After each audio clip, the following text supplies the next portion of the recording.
Hey there, welcome to Twany Reports. If today is your first time on Twany Reports, please subscribe for more amazing videos. Today we'll be watching the live feeds of Muhammadu Buhari, our president, and our vice president Yemi Osinbajo, as they were being asked questions on the candidates live on NTA News. So stay tuned to hear the questions they were being asked and the response to every question. But if you're new to Twany Reports, kindly click on the subscribe button to join the community of great minds, and also click on the bell notification to get notified as we upload new content. We'll be uploading lots and lots of wonderful content on this channel, so make sure you click on the bell notification icon to get notified as we upload new content. Now to the news of today. Now let me turn to Mr. President and Mr. Vice President. You've been ruling Nigeria now for close to almost 4 years. You want Nigerians to give you another opportunity to do another 4 years. Why? Well, I said it much earlier at our National Executive Committee of our party, that if my party recommends me to its executive, I will contest. And I did that to save time and wide discussions among members of the party. So those who felt very strongly about it, they left the party. The party nominated me. Why? Because I felt that the three fundamental objectives we campaigned on in 2015 are still relevant. And we want to remind Nigerians to see when we started 2015, where we are now, what we have been able to do in between this time of 3.5 years with the resources and time available to us. Thank you very much, Mr. President. Mr. Vice President, do you want to add a little bit more to tell us a little bit more about why you think the Nigerian public should nominate you and Mr. President again to serve for another 4 years? Yes, I think so. I think Mr. President has already pointed out that we campaigned on three fundamental issues, namely the economy, corruption, and the fight against corruption and security.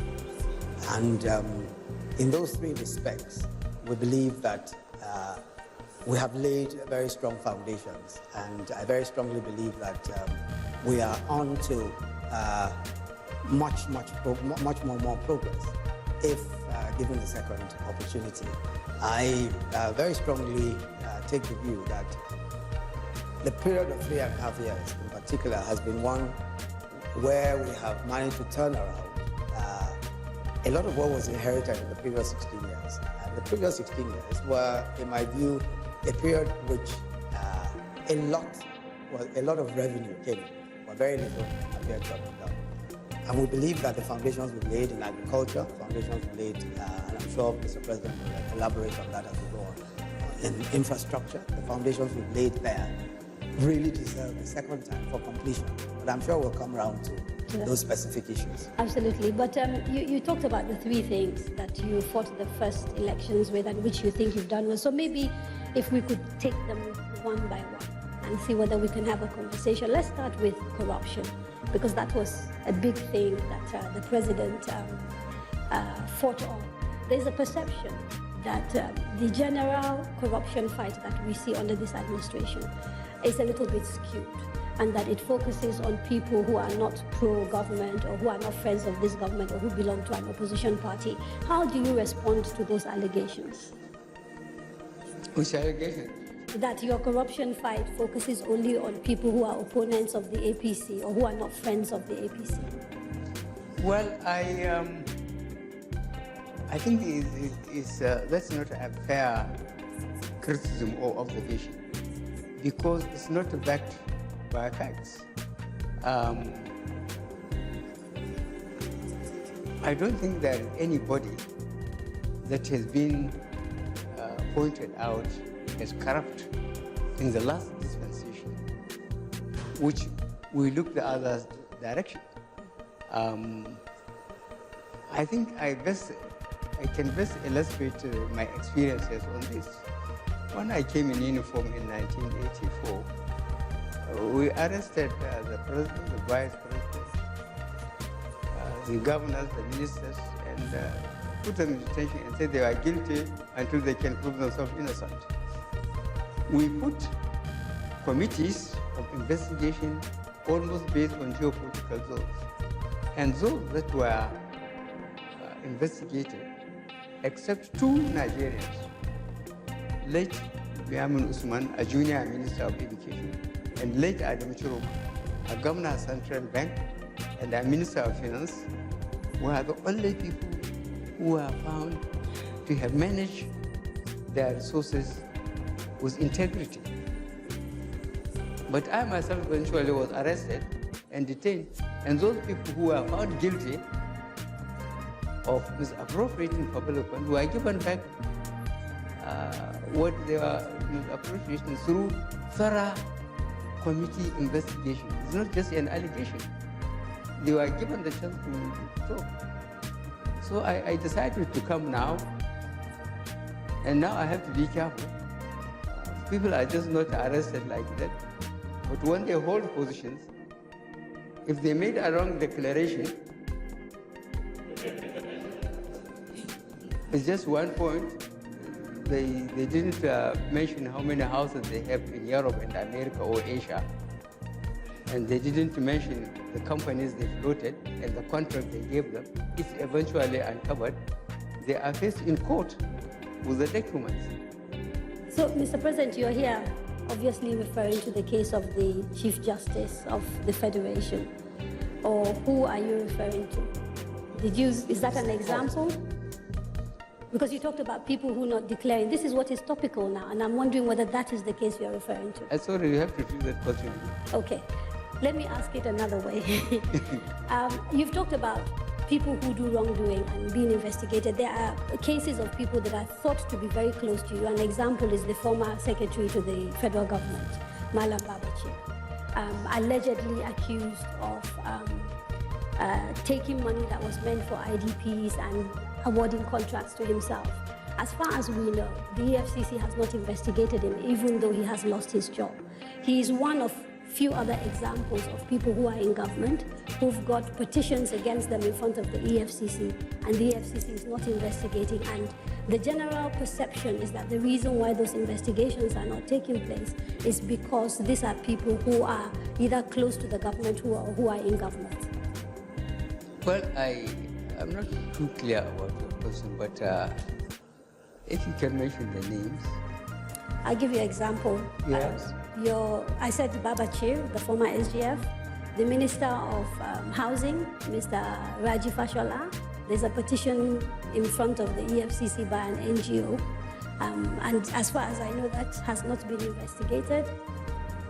So, I'm trying to understand whether you are aware of these things, and if this is part of, as it is alleged, part of a policy not to investigate people in government. Well, we can't, to be fair to individuals, I told you why I have to be careful. And if anybody, the public should help us if there are strong allegations and people backed up by evidence, bank accounts, names of companies floated, contracts awarded, then we take them before the courts through EFCC and ICPC. And we have to trust the system and allow them to complete the investigation. If we just take people in, as we did during the military area, and lock them up, this system, the present system, multi-party democracy system, does not approve that. If you accuse any person, you have to produce the evidence in court for him to be prosecuted. So, if there is strong allegation, the government may decide to ask people to go, like the former secretary to the government you mentioned. We asked him to go. But if anybody... But the question is, after asking him to go, how come he hasn't been prosecuted? Which is what Nigerians are wondering. If there was a strong enough evidence to ask him to go, it means there's an indication that maybe he did something wrong.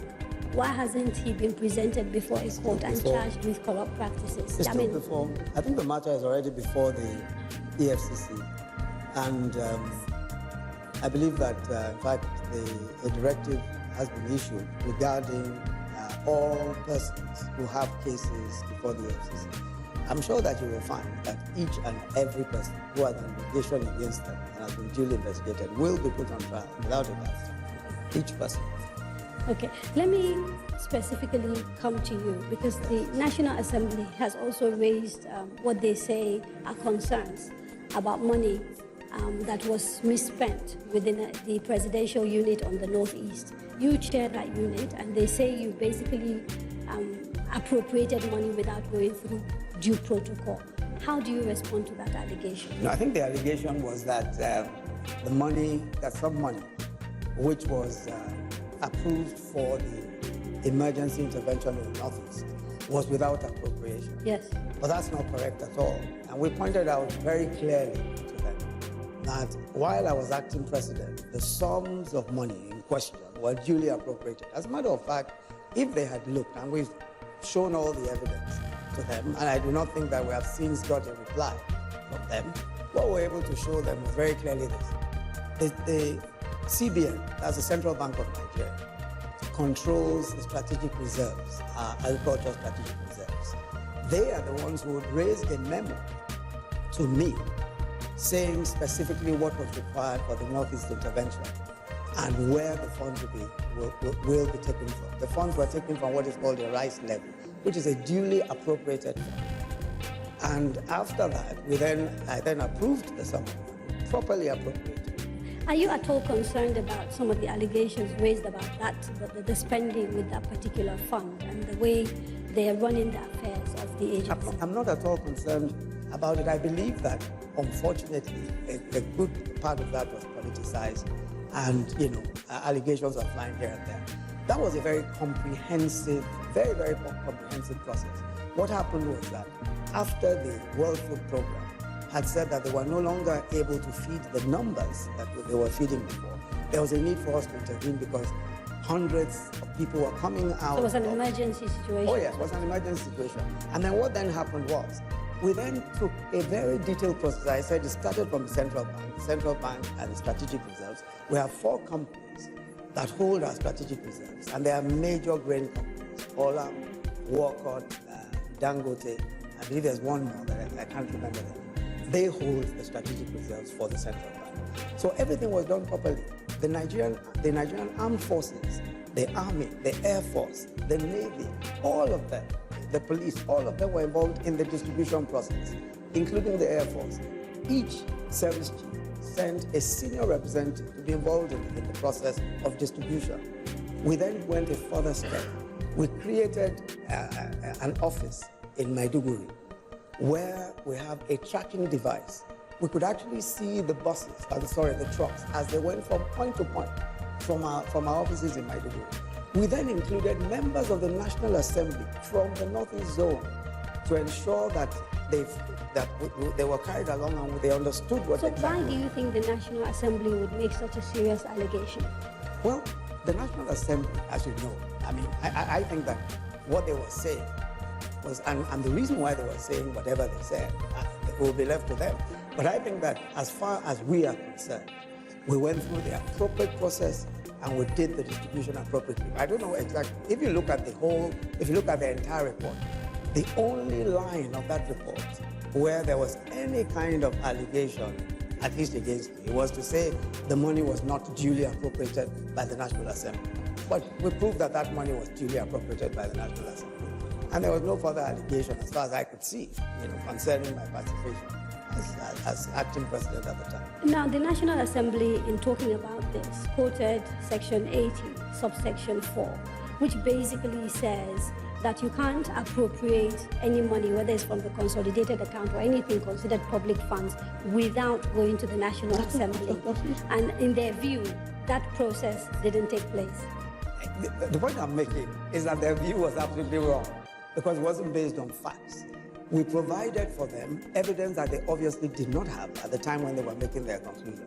And that evidence was the fact that the Central Bank of Nigeria was the one that originated the memorandum from an appropriated fund. That fund is called the rice levy. The rice levy is a line item in our budget, so it's already appropriated by the National Assembly. Okay. So I think that they were wrong. Yeah, let's open up the conversation.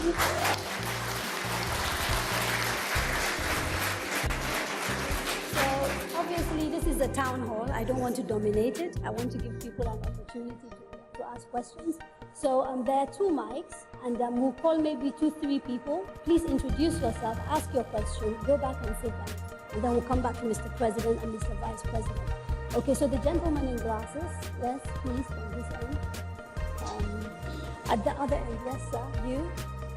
And then there's a lady right at the back, I think, and the gentleman in the brown hat as well. Okay. Good evening, Your Excellency. My name is Osinbajo. I'm a lawyer. Now, my question is specifically to Mr. President on the issue of Almajiri. Now, I'm sure this Almajiri, yeah. Your Excellency, this, I believe, a major challenge for us in the northern part of the country. Now, I'm sure so many don't believe something we should continue to do. So what's your opinion on that? And I strongly think it's important, Your Excellency, if you can do something about it.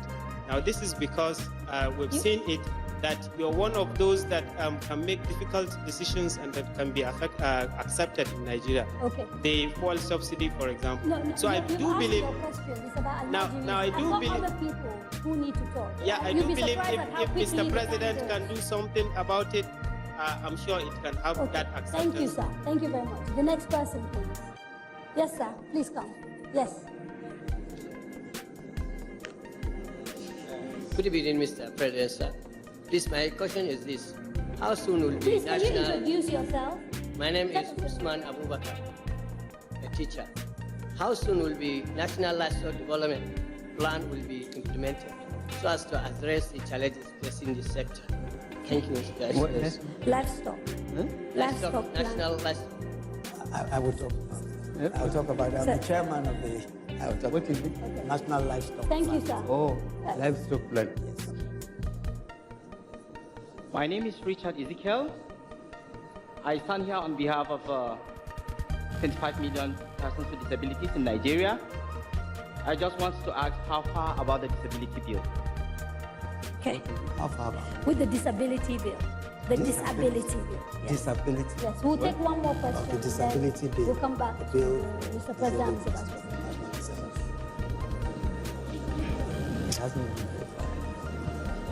Good evening, Mr. President. My name is Omotaya Motusho, a television broadcaster. I remember when I interviewed you about 2.5 years ago, you did mention a very, very germane point, that if we don't fight corruption, corruption will kill us. I stand here today, Mr. President, with a heavy heart to let you know that the corruption that you are fighting, some Nigerians are not supporting, and we must support you. What caused the heavy heart? If we had been fighting corruption collectively with you, we would have been able to save some good funds to divert onto other sectors of our economy.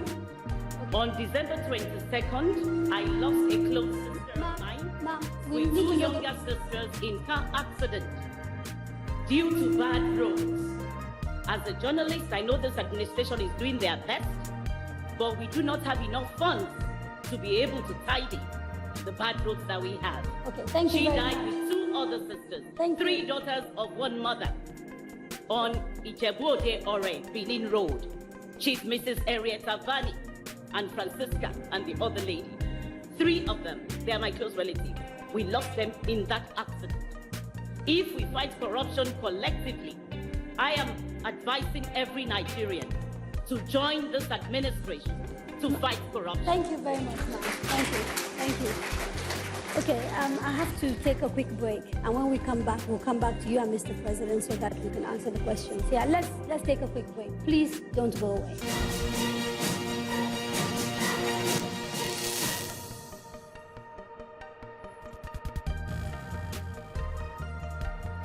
Welcome back. You are watching The Candidates, a presidential town hall series brought to you by Daria Media and the Nigerian Television Authority with the support of the MacArthur Foundation. We are in conversation with the presidential and vice presidential candidates of the ruling APC, the incumbent president and of course the vice president, retired General Muhammadu Buhari, and Professor Yemi Osinbajo. A quick reminder for those watching at home, you can still take part by sending your questions using the social media handles scrolling across the screen. We will do our best to ask as many questions as possible. Mr. President, Mr. Vice President, before the break, we took a few questions from members of the audience. There was a question about what your plans are for the Almajiris in the north. There was a question about the livestock plan. And finally, there was a question about the disability bill, because there are about 25 million people thought to live with some form of disability in Nigeria, and people are interested in knowing what this government is going to do about improving their situation. Yes, sir. So maybe we start with the Almajiri with Mr. President. Yes, what the Almajiri case, I think we have to look at the 3 tiers of government responsibilities: the federal, the state, and the local governments, and the allocation of resources, revenue allocation formula, and so on, relative to the resources available to the country. Monies are dispensed to the 3-tier government system. So the question of Almajiri's case, this lack of virtually primary, the basic education, are all local government problems.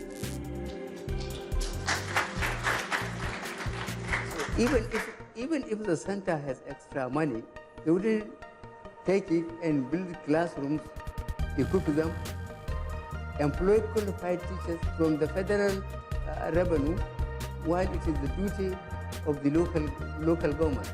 If the local governments are not being given the money by the governors or by the states, then it's up to the local governments to come together and scream loud enough for Nigerians to hear them, so that there will be proper allocation of resources by the constitutional beast. Mr. President, that's for the Almajiris. Yes, sir.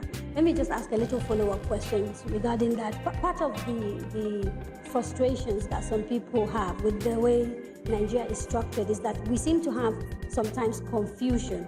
So technically, we'd sort of say something like primary education resides with local government, but then you have agencies like the Universal Basic Education Agency, which is a federal agency and which has some role to play in primary education. And part of this confusion is why people say, for example, we need to restructure and move some things from exclusive list, from concurrent list to the residual list. What are your thoughts regarding restructuring, particularly in relation to education? Well, my thought is that firstly, there must be a lot of education. And this I recommend to be led by the press to expose what the relationship, how effective the governments are dispensing to local governments monies, from the center. If that is not done, then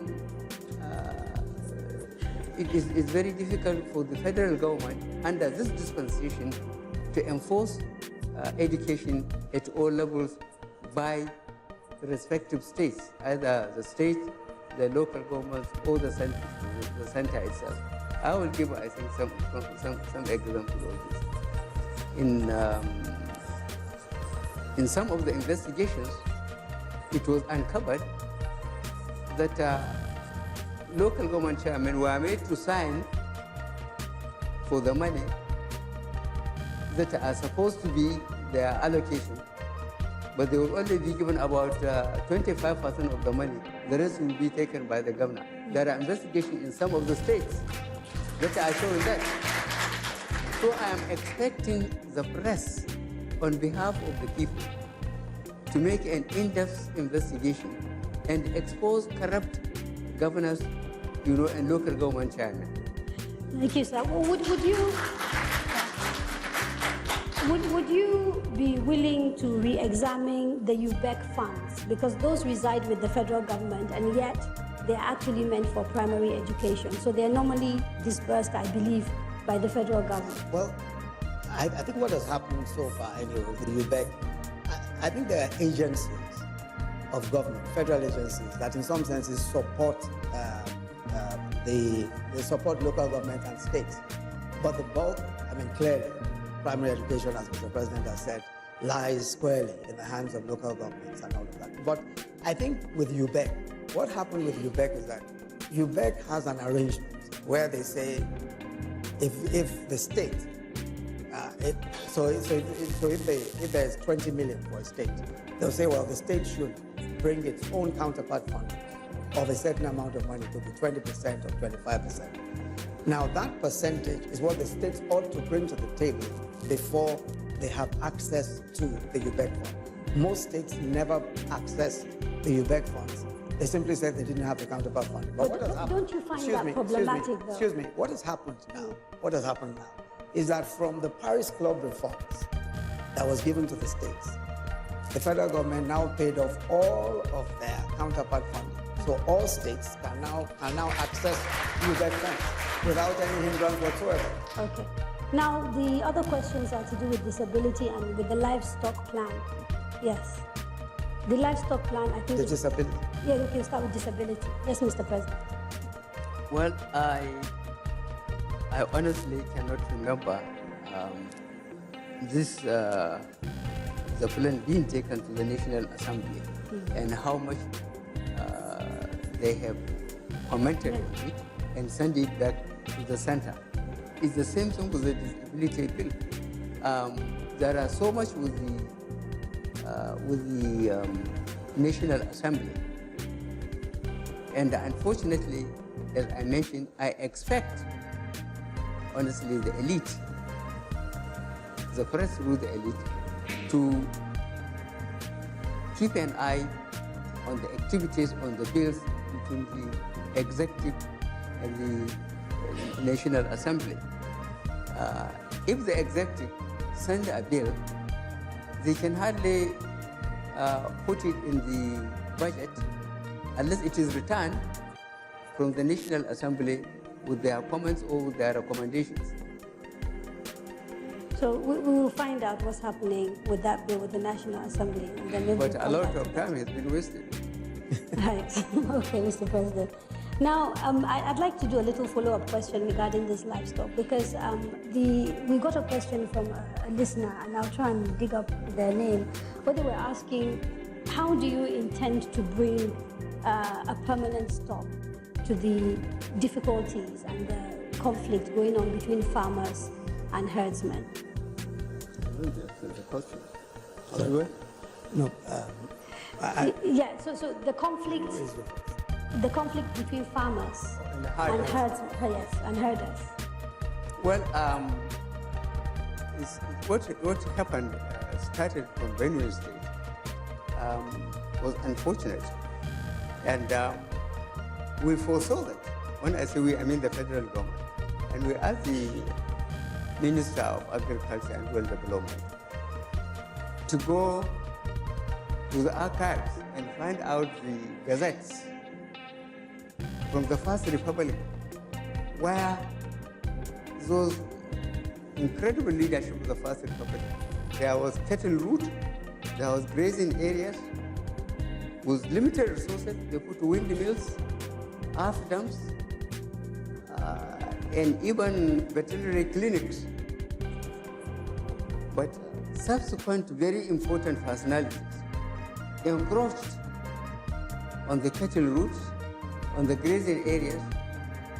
And if a herd has 200 cattle, they have just eaten, whichever their way to the water point, they will just go through there.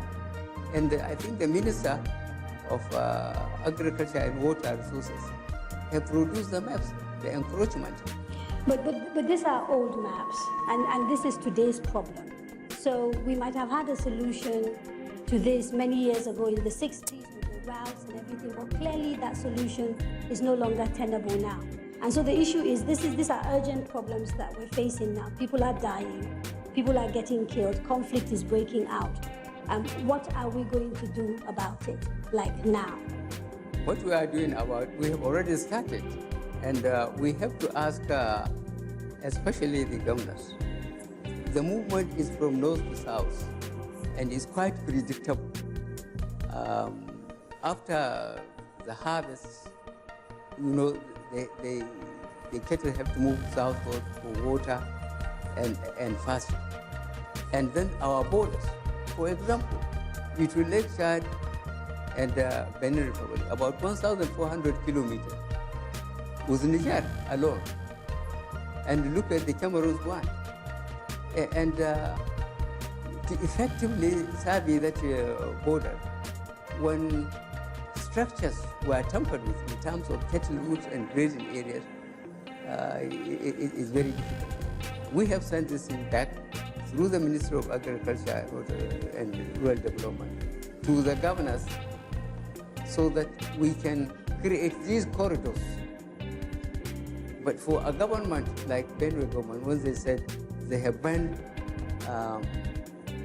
cattle rearing or they have banned grazing, we are in the same country. I expect our government to insist on the routes to be re-established in the grazing areas. But to say that cattle cannot move, it's very difficult. Benue is complaining, but I understand they are already in Bielsa. From there, are they going into the Atlantic? Okay, Mr. President, yeah, but can I just quickly, because you know, let me add a comment to that. Part of what, because when the matter was referred to the governors, I chaired the committee, the National Economic Council, and part of the plan that the National Economic Council laid out was called the Livestock Transformation Plan. All of the governors in the so-called frontline states were also involved in this. And I think that one of the very important points that emerged from the discussions at the National Economic Council was the fact that there was a need to ensure that we were able to create some access to places, to grazing areas. And I think that that's the point also that Mr. President is making, that in order to be, for instance, anywhere where cattle are, you must still have some kind of access, so that you then have an area where it could be a ranch, it could just be a place where you have earth dams, it could be a place where you just have water, where, whatever it is. And we then agreed with the governments that, because federal government has no land, only state governments, the state governments have land. We then agreed with the state governments that, okay, anyone that is willing, you will put together the resources. If private people want to put together the resources, they can build those areas. They could be called ranches or grazing areas, whatever you call them. And people will pay appropriate fees, that where pay appropriate fees, use the facilities, and go back whenever they want to go back. Because clearly, somebody has to bring those cattle to that point. And we tried to say that that was an interim phase, because as time goes on, you will eventually be able to stop grazing from one point to the other. But that will take time. Yeah, well, so the point is basically, Mr. President himself owes, cattle. Everybody knows. He's very proud of his cows in Daura and talks about them all the time. But the perception is that Mr. President is a little bit biased because these are his people that are involved, and that instead of facing the fact that in the 21st century there's really no room for the cattle rearing in the way we're doing it and coming up with modern ways of cattle rearing, we're trying to hold on to an old-fashioned way of rearing meat. No, but you pointed out already. Let me be Mr. President's counsel. You pointed out already that he has his cattle in a ranch, in a farm. I don't think that's old-fashioned. That I think is that is correct. I have your somewhere. But I think that the matter really is one, as I said, that is within the province of the National Economic Council. And that's why the governors took it up. Because the federal government cannot determine what will happen in any state, because the states themselves pass laws on their land and the use of their land. We don't have land except federal land. So there's really no way that we can do much with that. And that's why we decided to hold the National Economic Council meetings, set up a committee on the Livestock Transformation Plan, And we're working with the state governments. And many of the state governments have given land for purposes of ranching. They've given land for as grazing areas. We are building earth dams in many of the different states. And I'm the chairman of that particular committee. Now, the thing is this, though, when you think in terms of the problem that farmers and herders are going through, it's a problem that goes beyond the right of way, because obviously there's issues around climate change. And I am still a little bit confused about what the government policy is that underpins, the way we deal with issues around climate, which are sort of the long-term things that you must look at if you have to come up with a solution that is going to last.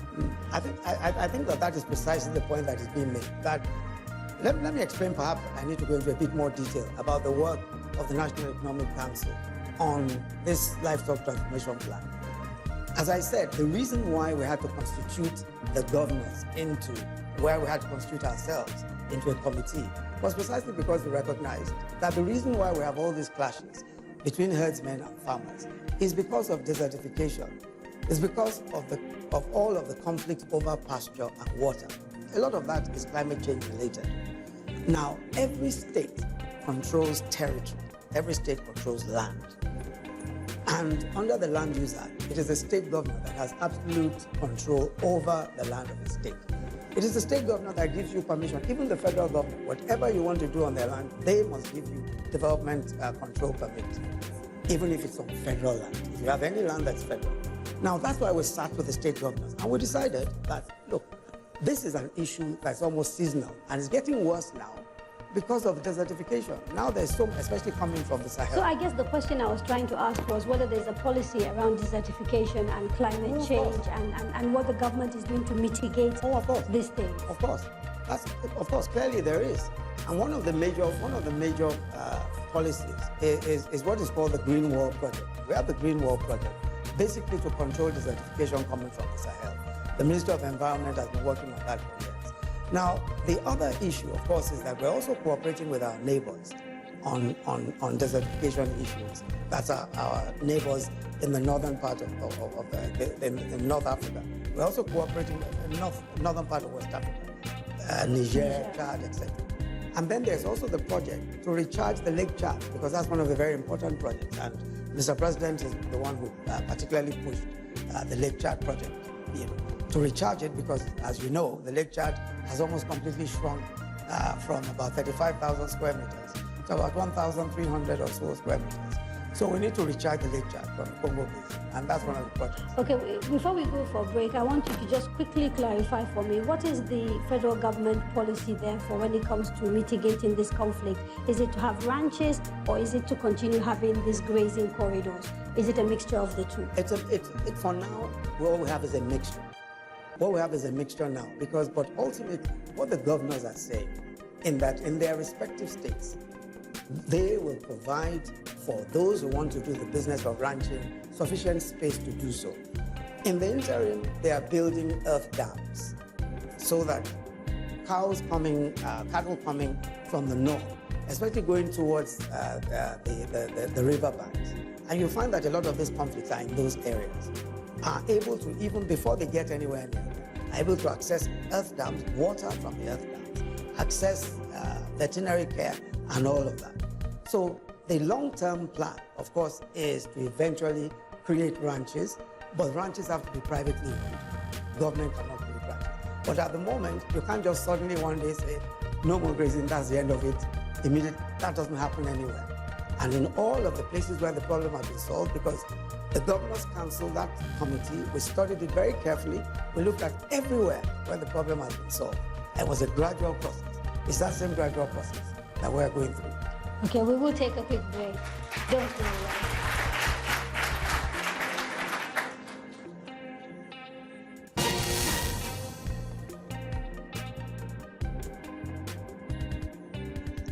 Welcome back to the candidates.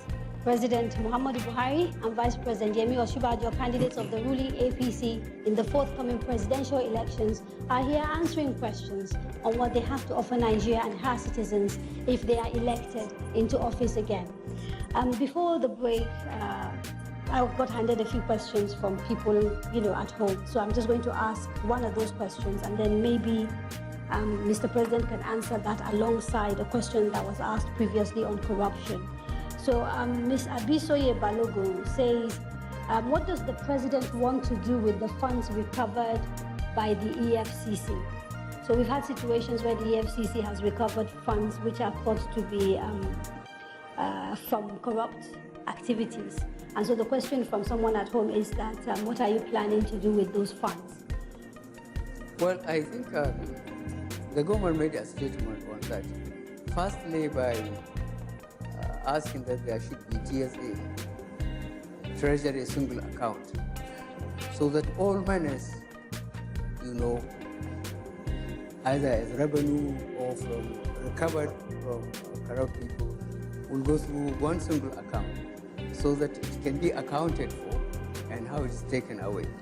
I think I have already made a statement on that issue, and what we are doing that the extreme deficit in infrastructure, that money will be put, for the infrastructure, the roads, the rail, power, but it will go along with budgeting, which means initially the National Assembly, when they approve the budget, whatever deficit is likely to happen will be funded from that. Mr. Vice President, as a lawyer, I'd like to actually ask you, because some people have actually suggested that where a forfeiture has happened without a conviction, it might be problematic spending that money. What is the legal position?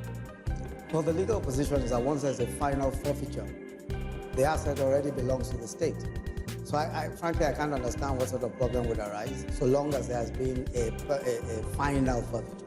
But we're having cases where people are not fully charged and no conviction has taken place, but they're being made to return money. Yes. So it's in those cases I'm talking about. Yes. When a person returns, for example, we found cases where assets were returned, where houses were returned, or in some cases where there are houses and all of that. And what we do is that we advertise. We say, if this belongs to you and you have a legal claim to it, even if it was seized from you, if you have a legal claim, show the legal claim.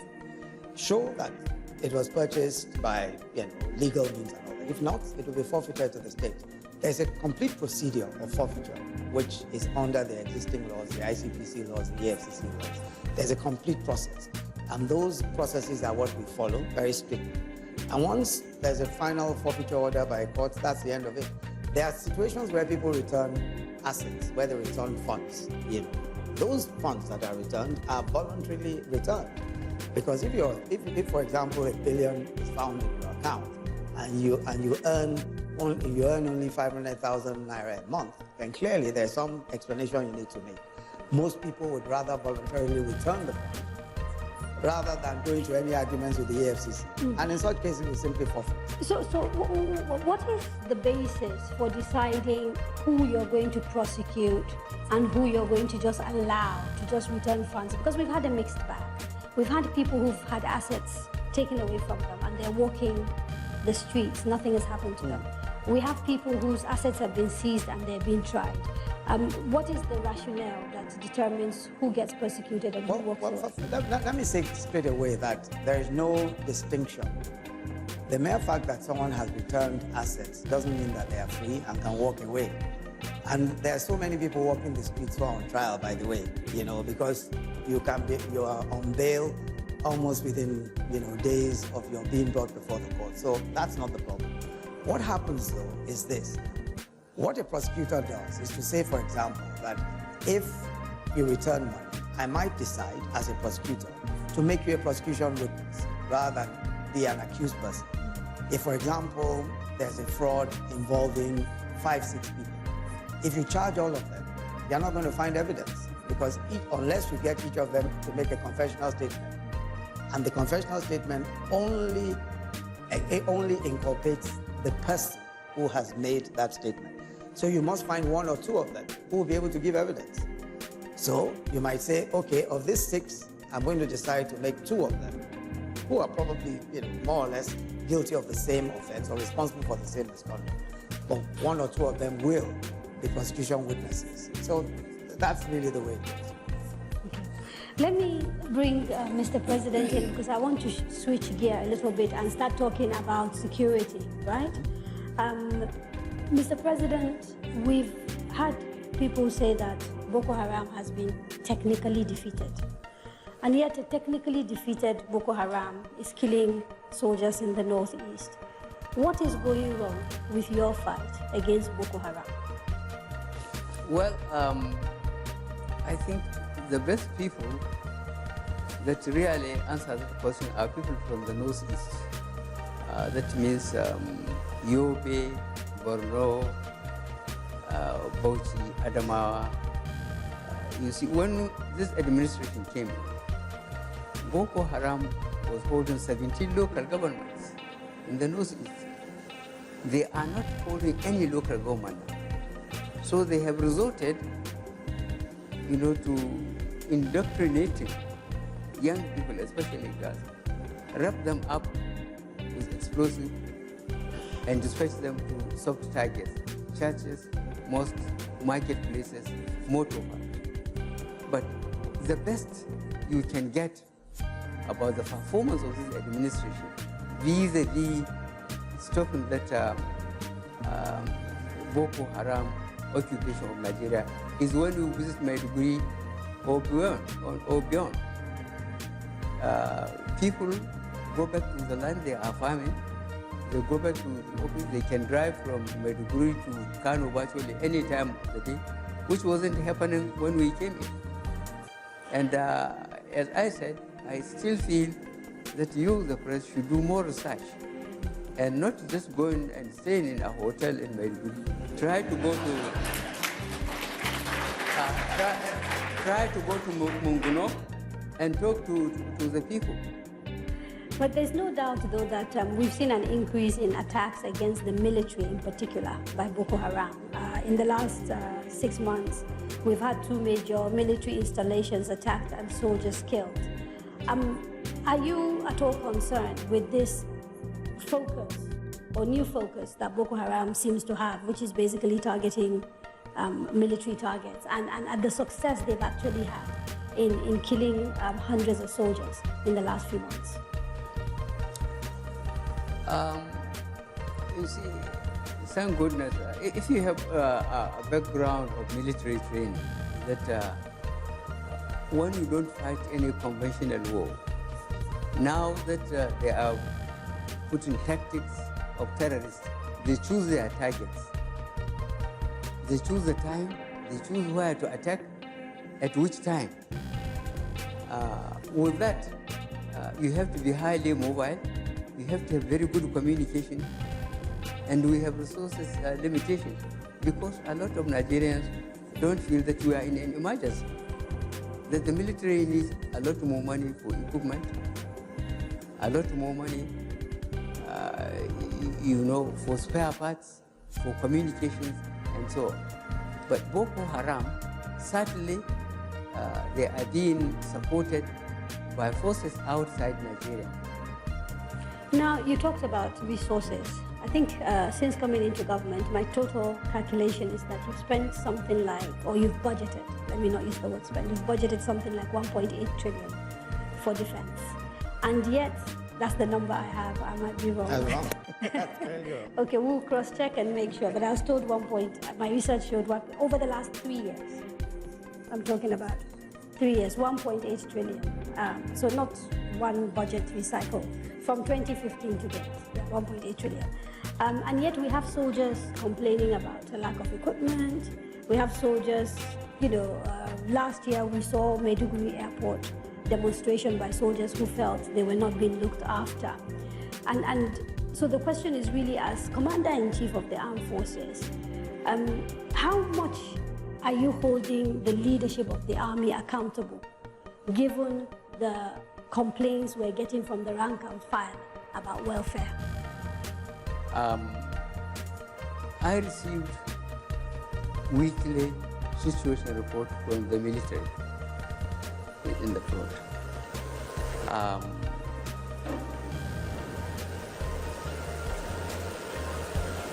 It's extremely difficult, to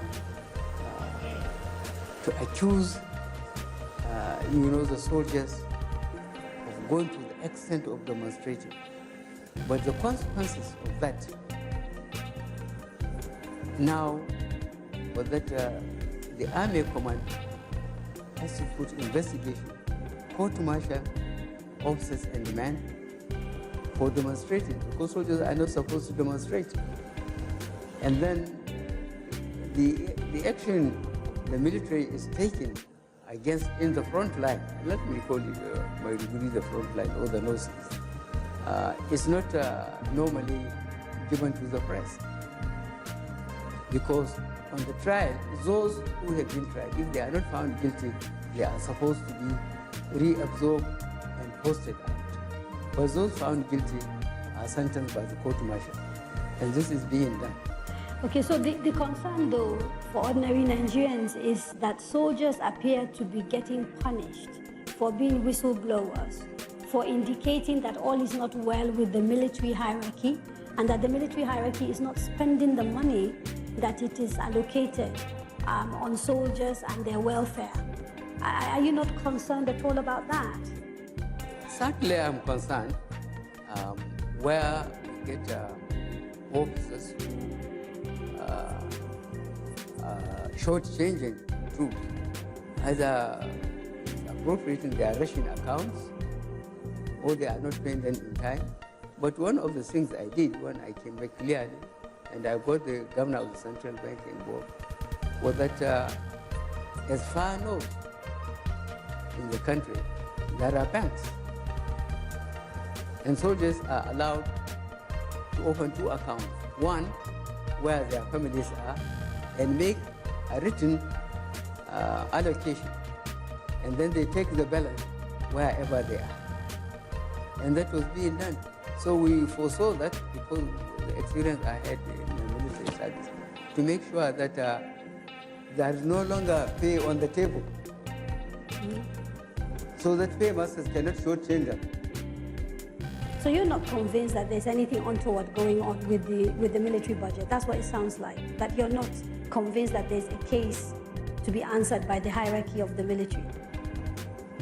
That's what it sounds like. Well, the system, I believe the system is still working. Otherwise, there would have been a complete breakdown.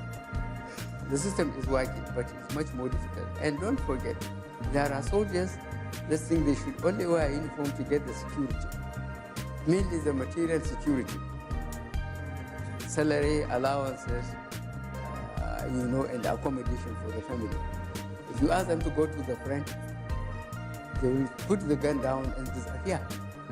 Yeah, but isn't part of the problem is that not many people feel that Nigeria is a country they can now sacrifice for. People do not feel like Nigeria is looking after them, and therefore they can look after Nigeria. No, that's not even fair.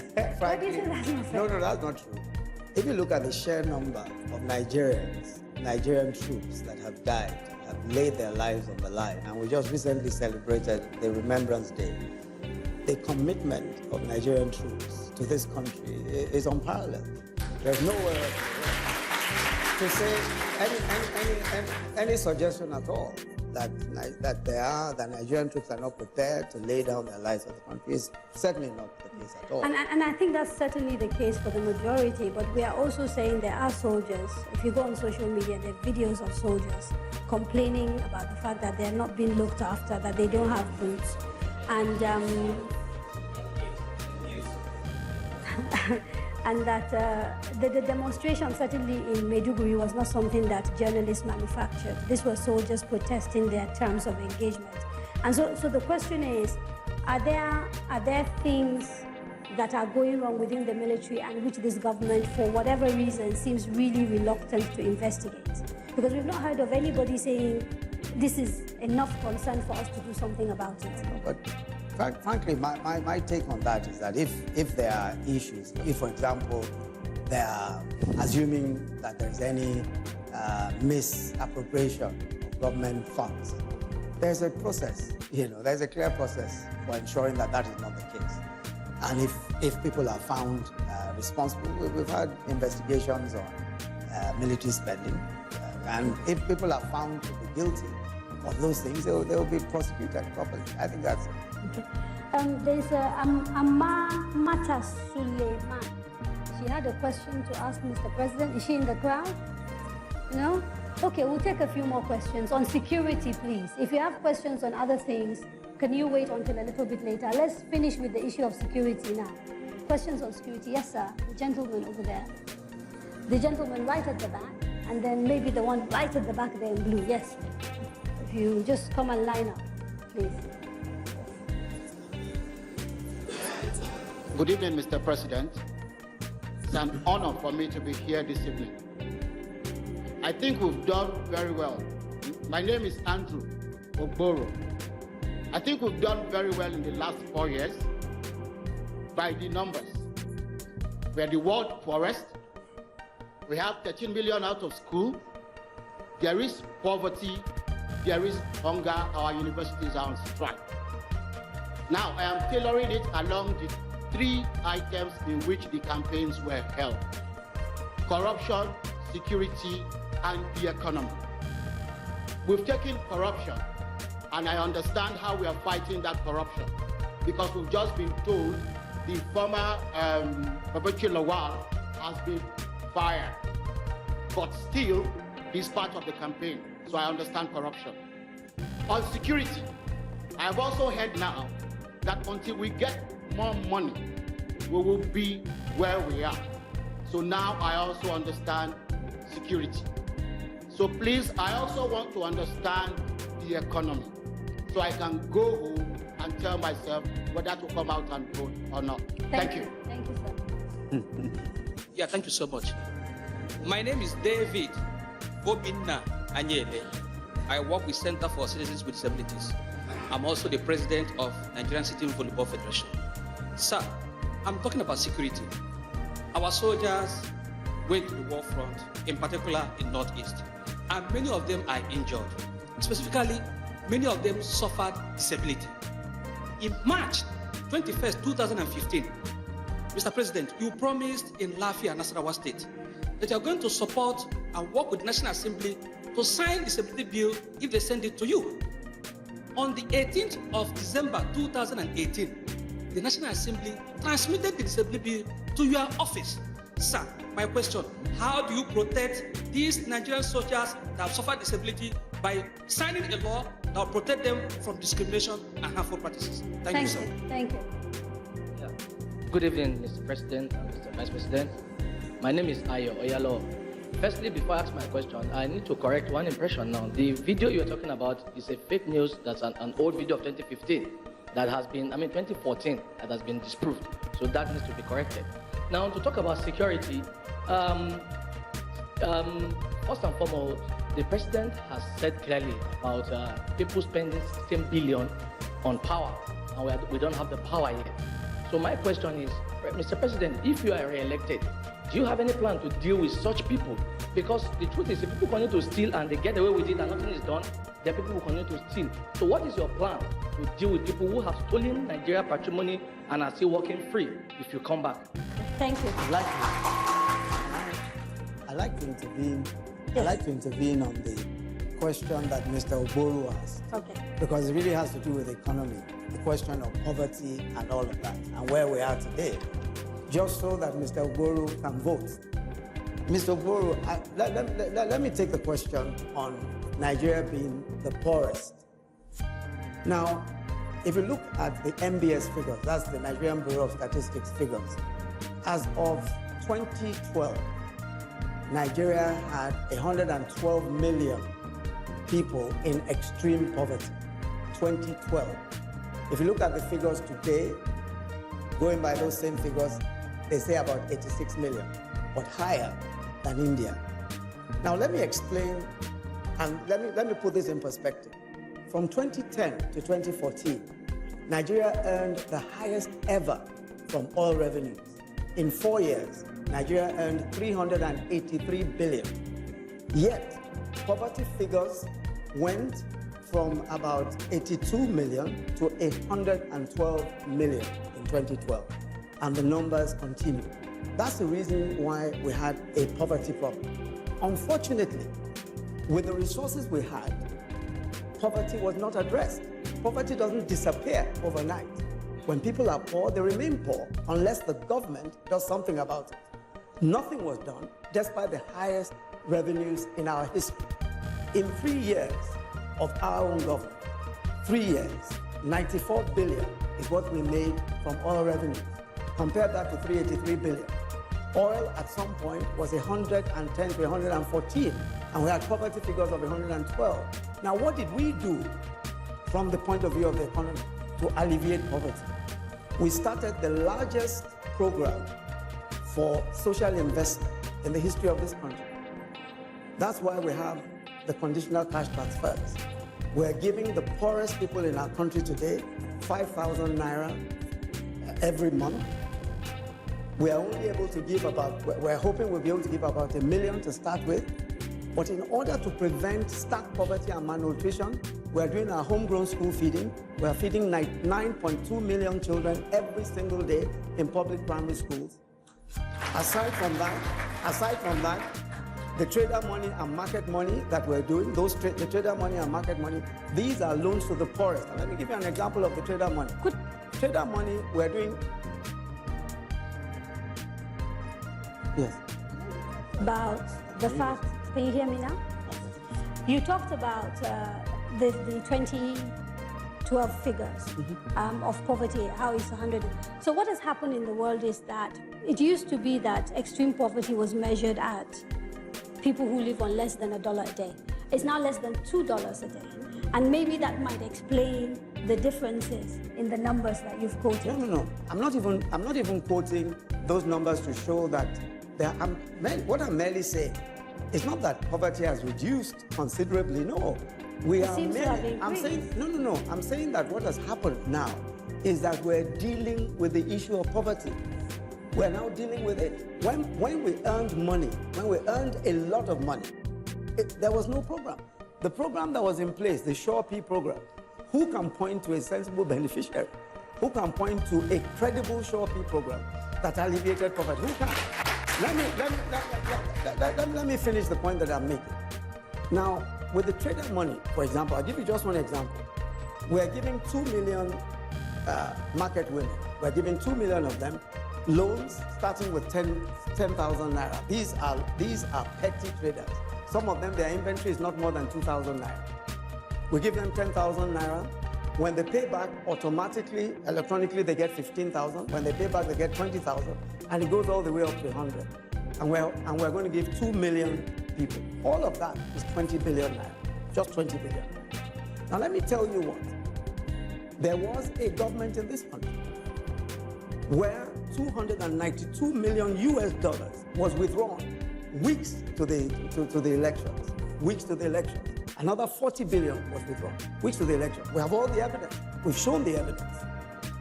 Poverty at that time was still at 112. Today we're spending a mere 20 billion for 2 million people. If you calculate just $100 million, that today's money is 36 billion naira. If they had spent that 36 billion naira, more people would have moved out of poverty before we took office in 2015. Okay,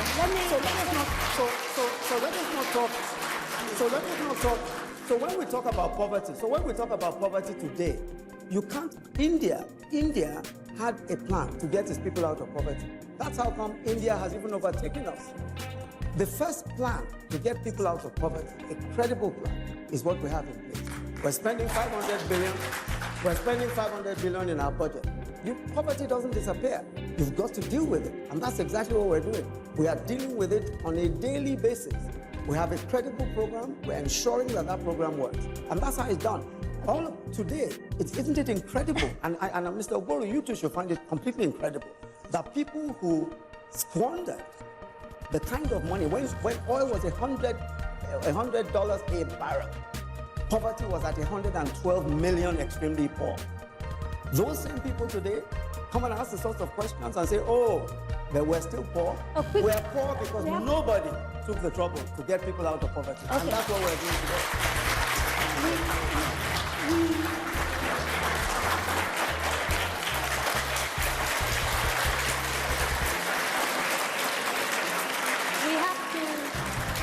We have to take a quick break, but before we do, a quick question. Again and again, when we talk to people in government, you keep talking about 16 years of PDP. For many Nigerians, the PDP and APC are two sides of the same coin, simply because you got so many PDP people in APC, and now some APC people have gone to PDP and PDP people have come to APC. What is the difference really between you and the people you've replaced? I think there's a huge difference. I think there's a massive difference. At the core of any political party, at the core of the political party is an ideology, is a philosophy. At the core of the APC, whether you have some people coming in from PDP or coming in from elsewhere, at the core is what our manifesto speaks about. Our manifesto speaks about the social development of Nigeria, in particular, looking at issues of the ordinary Nigerian. How do we lift the ordinary Nigerian out of poverty? That has been our focus. That guides everything we do. It guides our budgets. It guides the way we develop our budget. It guides the way we think. It guides our economic recovery and growth plan. At the core, there must be a core. Membership of a political party is open to everybody.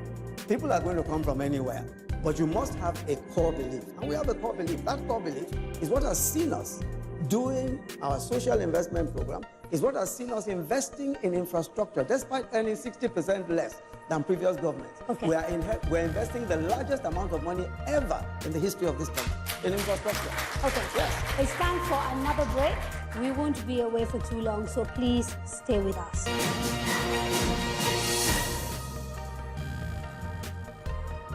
Welcome back. You are watching The Candidates, brought to you by Daria Media and the Nigeria Television Authority with the support of the MacArthur Foundation.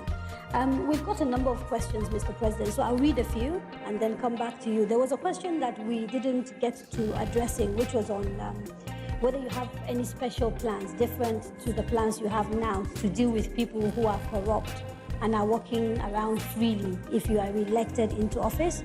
There was the issue of the connection between corruption and infrastructure. I don't know if you want to talk to that. And I'm going to ask two more questions, and then we'll take them together.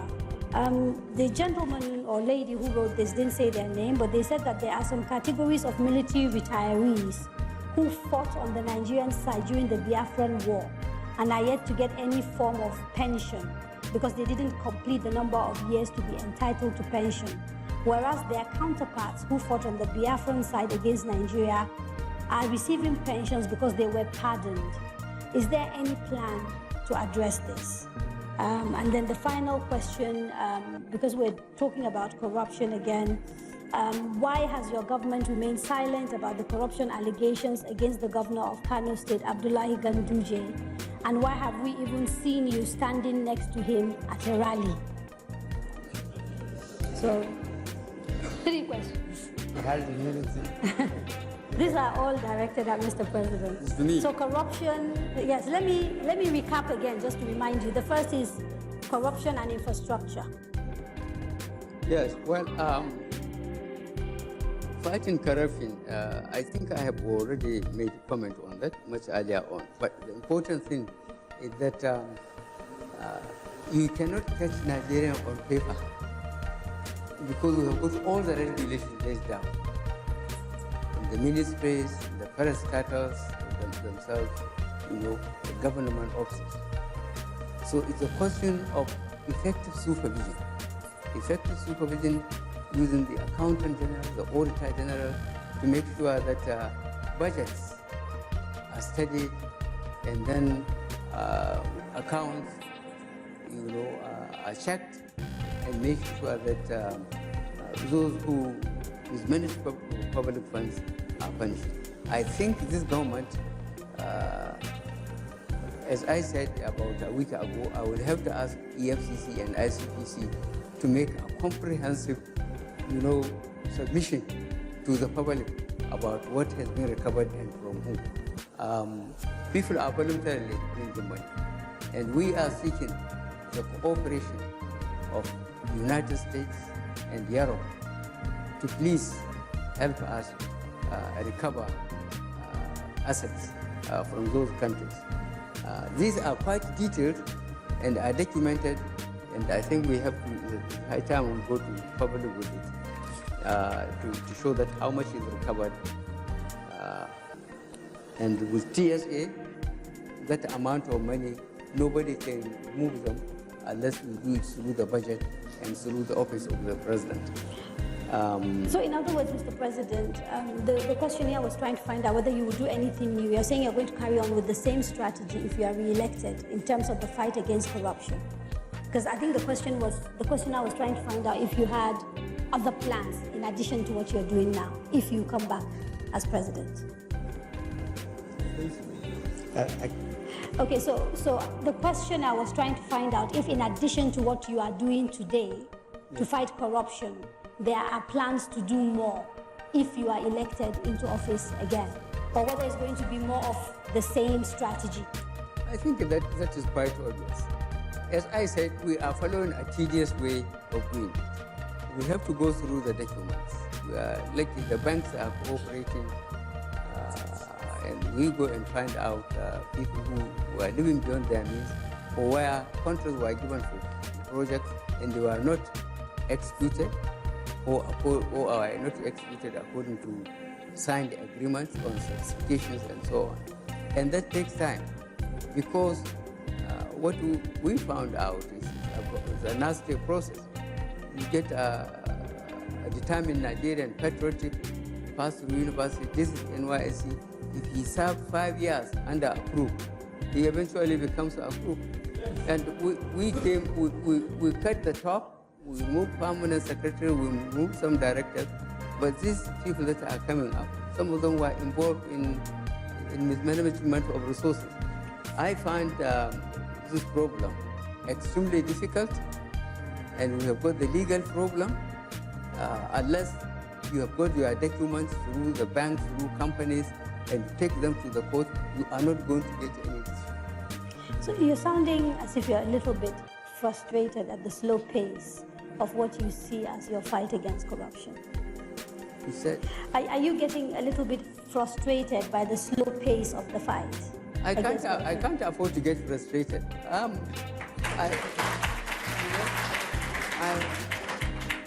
I keep on telling the law enforcement agencies, and the administrators in the ministries, it's their own responsibility, to document mismanagement, and if it has to come to presidency, let him do it. I can't ask, to be elected, on security, economy, and fighting corruption.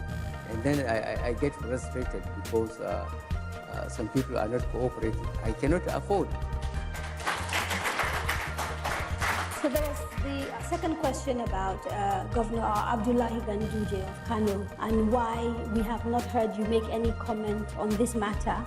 And people are surprised they saw you on a podium with him, raising his hand and campaigning with him. No, that's not true. No,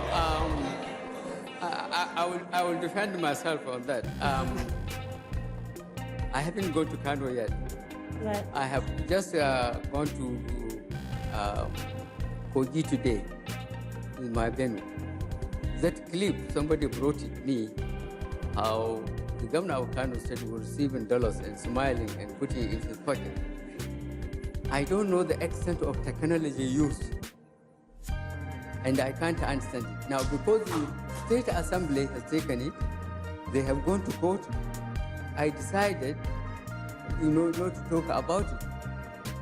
And the State Assembly, constitutionally, they could have dealt with that.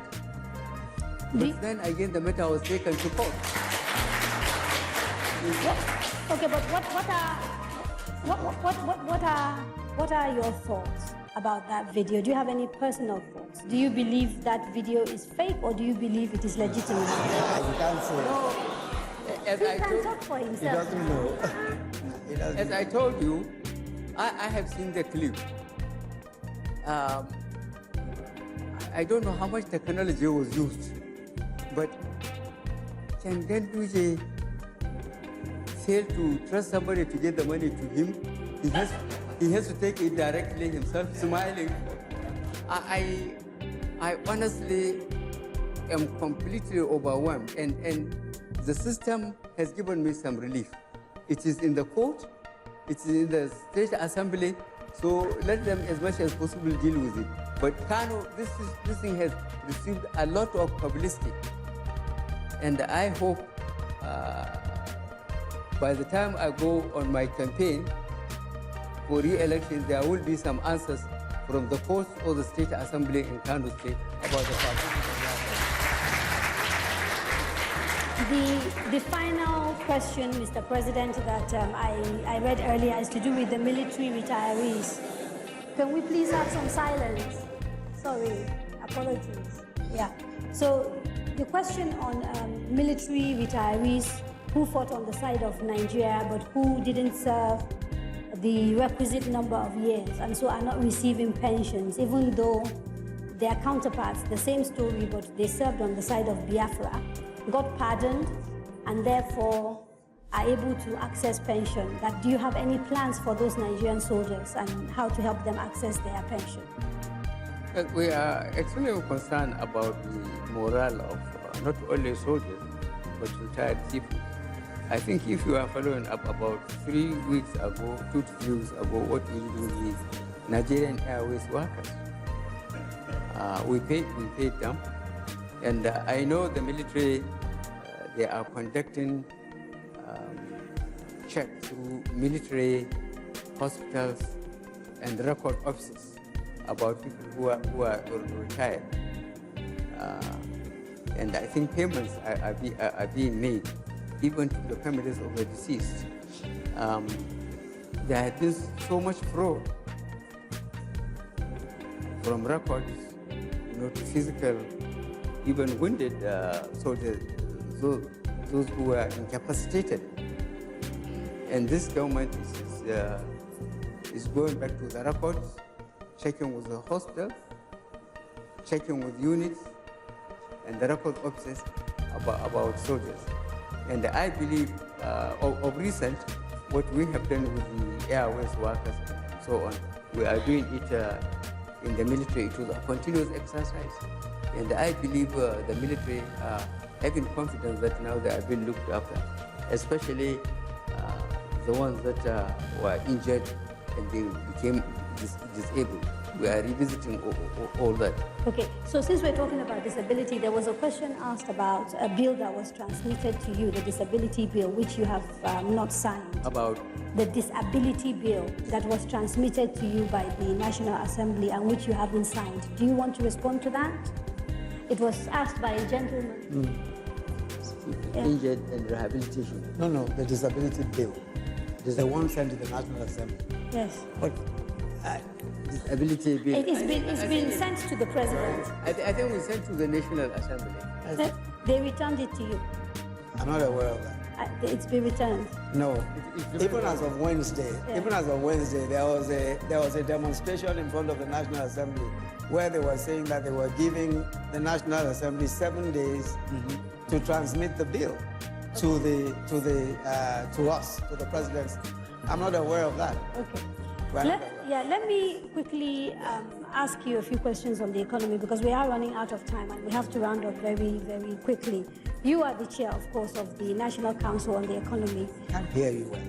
You are the chair of the National Council on the Economy, so I want to direct this particular question to you, and it's been coming in through various means as well. When you came into government in 2015, you essentially came into office and there was an economy that was growing. Not long after that, we entered negative growth and then recession. How do you explain inheriting a robust economy and then going into a recession? Well, I think it's a very good question. But let me tell you, first of all, that as of 2013, the Minister of Finance, Ngozi Okonjo-Iweala, the then Minister of Finance, had already indicated clearly that the country was going into a recession. As of 2014, we were already going into about 3% growth, 4% as of 2015. As of the time when we took over office, it was very clear the direction that the economy of the country was going. At that time, we had external reserves of about $28 billion, when we were at the time earning between $100 and $114 a barrel. If you look at the figures, if you look at the growth figures were actually declining as of 2014, 2015. So it wasn't a question of the growth figures going up as of 2015 when we took over office. As a matter of fact, it was in decline.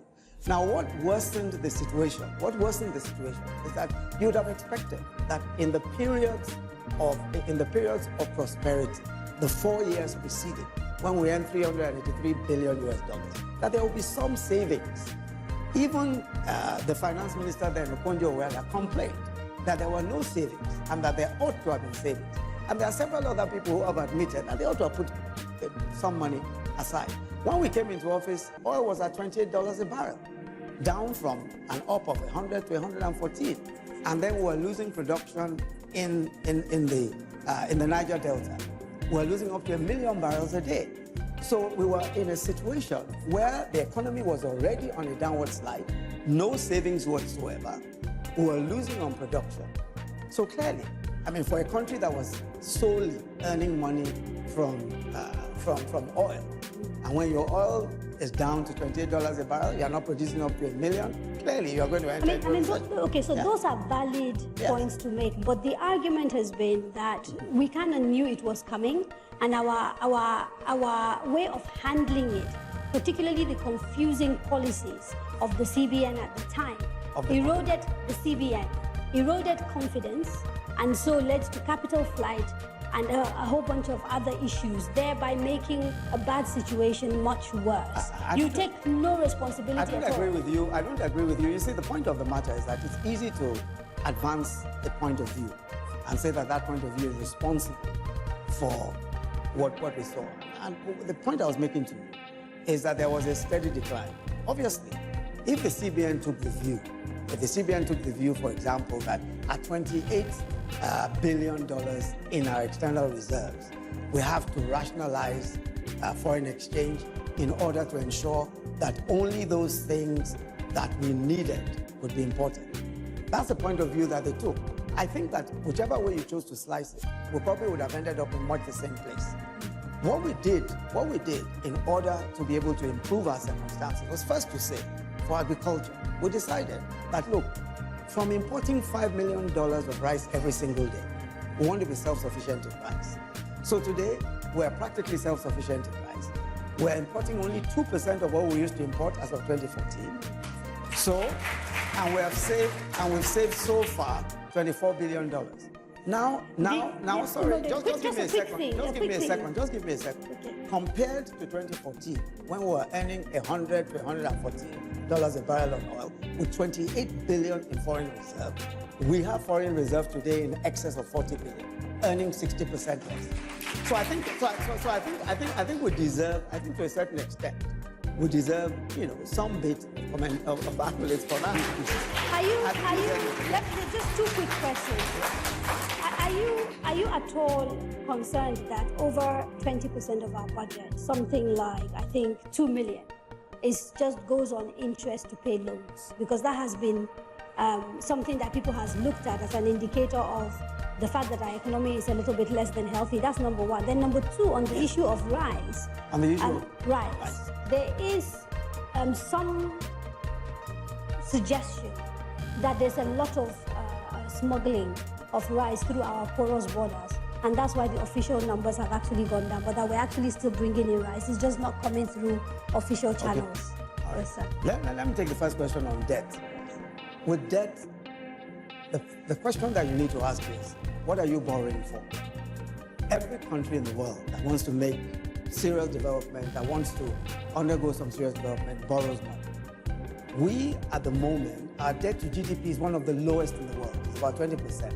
And if you look at comparator countries, Ethiopia is in excess of 50%. Ghana, that people cite, is in excess of 60%.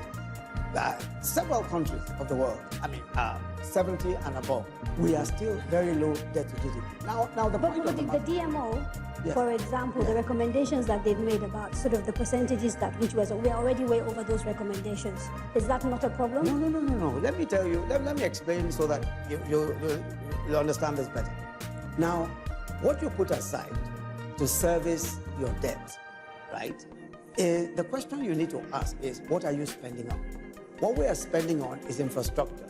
So that in itself is meant to generate revenue, is meant to do well for the economy. So we're building the Lagos-Kano Rail. Our counterpart funding, we put on the table, our whole counterpart funding. We've done Alajawari, we completed Abuja, Kaduna, we completed the light rail within Abuja here. Lagos, Ibadan, we're doing it, second Niger Bridge. These are borrowings that we took and we ensured that they were for infrastructure. And for the first time in about 10 years, we're spending almost 30% of our revenues on capital, on infrastructure. So clearly, if you talk about borrowing, people talk about borrowing as if, oh, it's an individual that's borrowing. A government, a country, borrows and uses, what a country does is that you need to use your GDP. You need to consider what your GDP is. The problem that we sometimes have is what is called revenue, debt to revenue. In other words, we are not making enough money from revenues. In other words, from taxes, we're not getting enough money. It is higher than ever before, as you've seen from the figures. From oil, we should be earning more. From other sources, we should be earning more. So really what we should be doing, and this is what the government has been working on consistently, is earning more.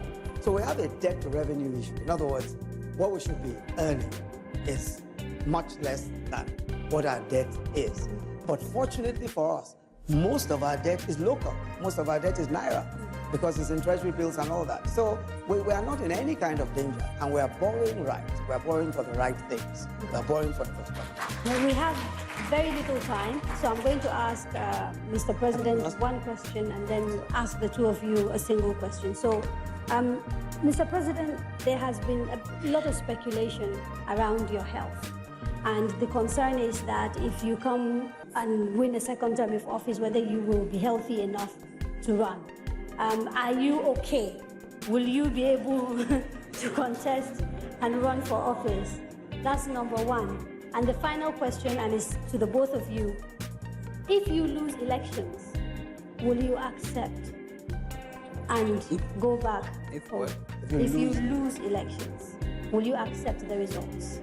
Well, that sounds like if impossible. I think we have made our case, and I hope you will have time to watch my visits to Bauchi, to Kogi, and try and watch the other visits to the states, and then see whether I'm fit or not.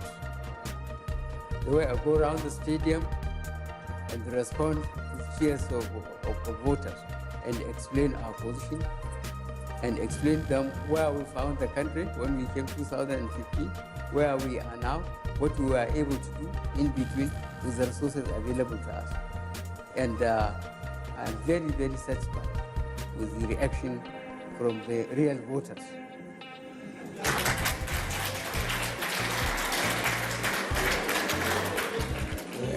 But still, if something happens and you lose elections, will you accept the results? That wouldn't be the first time I lose election. Don't forget, I tried 2003, and I was in court for 30 months. 2007, I was in court for 18 months. 2011, I was in court for 8 months. And I went up to Supreme Court. The third time, I said, God did. And the fourth time, God and technology came in. The PVC and card readers, the opposition took it for granted. Before, what they used to do, sit down, look at constituencies or states, allot marks or allot seats in constituencies, and they say anybody who disagrees should go to court. Now, most of my voters are looking for the next meal. Why do they get money to go to court? So they say God did, and eventually God did. Thank you. Thank you very much, Mr. President. Thank you very much, Mr. Vice President. Sadly, we have run out of time and we have to leave it here. I'd like to thank Mr. President again and Mr. Vice President for making themselves available for this program. The next edition of the candidates will take place, God willing, in exactly 7 days, from 7 to 9 p.m. It will be a live show once more, and we'll be talking to the presidential and vice presidential candidates of the African Action Congress, Mr. Omoyele Sowore and Mr. Ahmed Rufai. Please join us. Until then, on behalf of the team at Daria Media, the Nigeria Television Authority, the MacArthur Foundation, and all of our other partners, we thank you for watching. Have a very good evening.